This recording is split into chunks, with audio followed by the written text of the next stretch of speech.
Joey Aguilar was barely in the transfer portal for 12 hours before his decision was made that he wanted to be a Tennessee Volunteer. And now seeing himself in the orange and white, he's almost starstruck by his reflection. And for good reason. His college career, it almost didn't happen. I'm Paige Dower. This is the Sports Page on Full Disclosure. Now, Joey Aguilar says he entered the transfer portal around like 9 in the morning, and it was by 9 p.m. that night that his decision was made.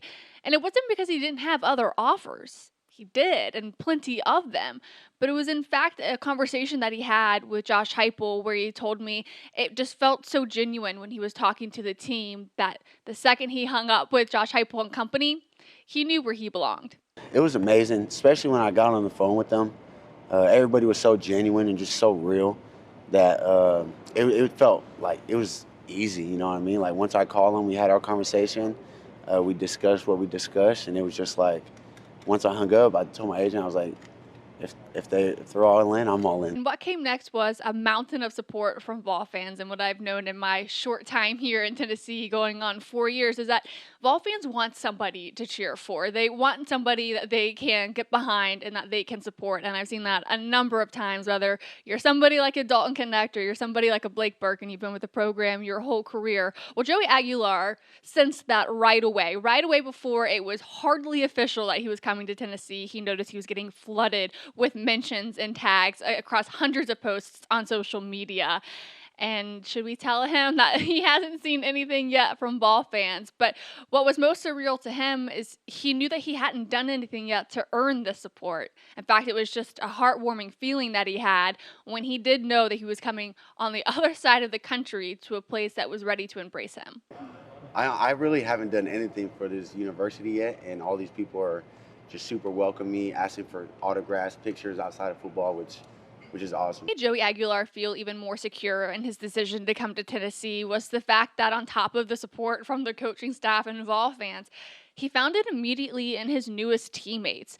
He found it firstly in Miles Kitselman. And if you remember our trip to the SEC Media Days in Atlanta, I talked about how Kitselman really made it a point to get connected with Aguilar right away. As soon as it was official, he's messaging him on Instagram, welcoming him to the team. And then, they're playing Fortnite when they've got free time, or they're having pool parties. Better yet, I'm sure most of you know about all of the offensive line or offensive room dinners that they're having. And Joey Dess says he will get around to everybody, but it's the pool parties that they really enjoy the most just because it is so laid back and casual, and you can get to know everybody. Even the defensive guys we talked to on the media day yesterday really were excited to be a part of the pool day. But he says, like, in this transition that he's made over just the last couple of months, it's been a really heartwarming endeavor. It's very heartwarming for sure, because when I got here, I've connected with the teammates like if I've been here for a couple seasons already.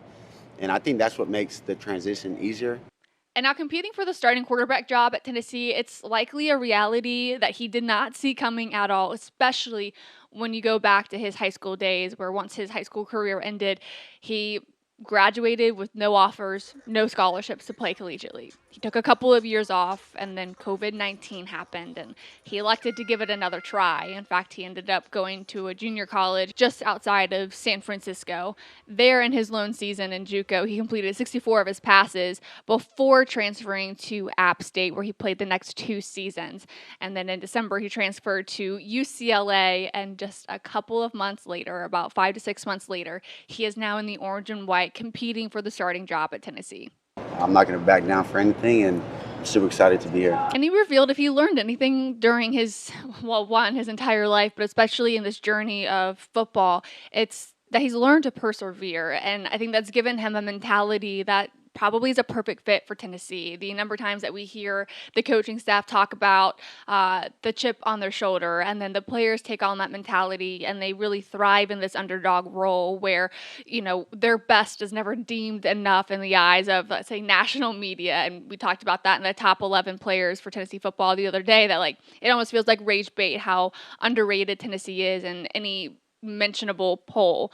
For Joey Aguilar and how much he's had to overcome and how much he relies on his faith for strength, he's the perfect fit mentally for Tennessee. I've been doubting my whole life. It's just for myself, for my family, just, seeing their kid on the highest stage playing the game that he loves. And just to go out there and know that no matter what happens, my family is proud of me. I'm VFL Chris Brown.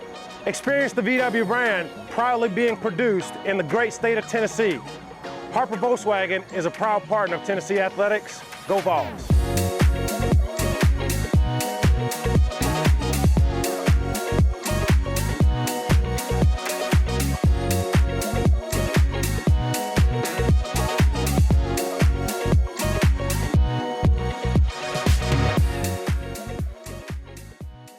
Part of the conversations on media day with Joey Aguilar, it really did become clear how much he does rely on his faith, how much his family unit is his core strength. And it was important for him to find reflections of that in his team. And he did with his head coaches and he did with the rest of his teammates. But it certainly brought him back now that 6 months after, first transferring to UCLA, not playing a single game, and now 6 months later, you're with your other school. So essentially, in one portal window or off season, he's now been a part of two teams, and it's been in that transition and in that journey that he goes back to his faith to find strength. I'm excited to be a child of God and just expressing my love for Him and joy that He gives me and the opportunity He gives me to play this game. Everything can be taken away in a second, and I'm just excited and happy that I could go out there and play it as long as possible.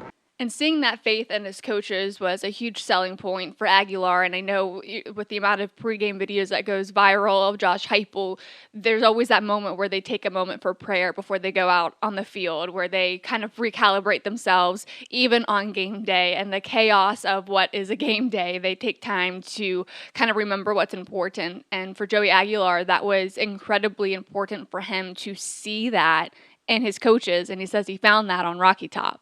Coaches are big believers and have a lot of faith, which was one big key for me as well. When I got here, I was very impressed and happy with that.